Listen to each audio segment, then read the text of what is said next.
കഴിക്കില്ലെന്ന് പറ.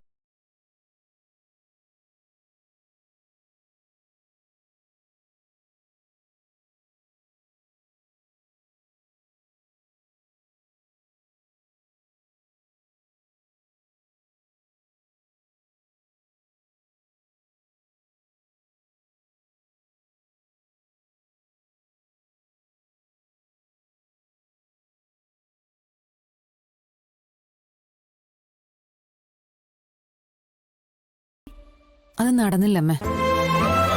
ഇനി അത് മറ്റൊരു ദിവസം നടക്കൂ. അയ്യോ, ആ രജിസ്ട്രാർ വലിയ കണിശക്കാരനാ. പിന്നെ അച്ഛന്റെ മറവിയും. അച്ഛന്റെ തിരിച്ചറിയൽ കാർഡൊക്കെ ഒന്ന് ക്ലിയർ ആക്കുകയും വേണം. മറ്റൊരു ദിവസം ചെയ്യാന്ന് പറഞ്ഞിട്ടുണ്ട്. വിഷ്ണുട്ടാ, അച്ഛനെ ചികിത്സിച്ചില്ലെങ്കിൽ ഇനി അസുഖം വഷളാവത്തേ ഉള്ളൂ. നമുക്ക് എന്തെങ്കിലും ഉടനെ ചെയ്യണം. ചെയ്യാം. അച്ഛാ, കാക്കച്ചി എവിടെ? പറന്നുപോയോ?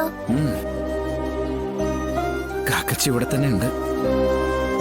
കണ്ണടച്ചോ. അപ്പൊ ഉരുളയും കൊണ്ടേ കാക്കച്ചി ഇതാ വരാൻ പോകും.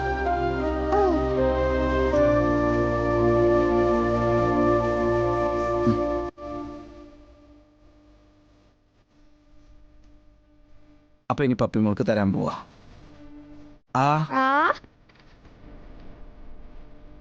കാക്കച്ചി ഇവിടുന്ന് ഭക്ഷണം കഴിക്കുന്നില്ലേ? ഏയ്, അതെങ്ങനെ? കാക്കച്ചിക്ക് ഇവിടുത്തെ ഭക്ഷണം ഇറങ്ങില്ലല്ലോ. ഇനിയിപ്പോ ഇത്രയും വൈകിയില്ലേ മോനെ, കുറച്ച് കഴിച്ചിട്ട് പോ. ഇവളുടെ ഒരു സന്തോഷത്തിനെങ്കിലും. ഓ, എന്റെ സന്തോഷത്തിനായിട്ട് ആരും കഴിക്കണ്ട. അവനവന് ആവശ്യമുണ്ടെങ്കിൽ കഴിച്ചാൽ മതി. ഓ,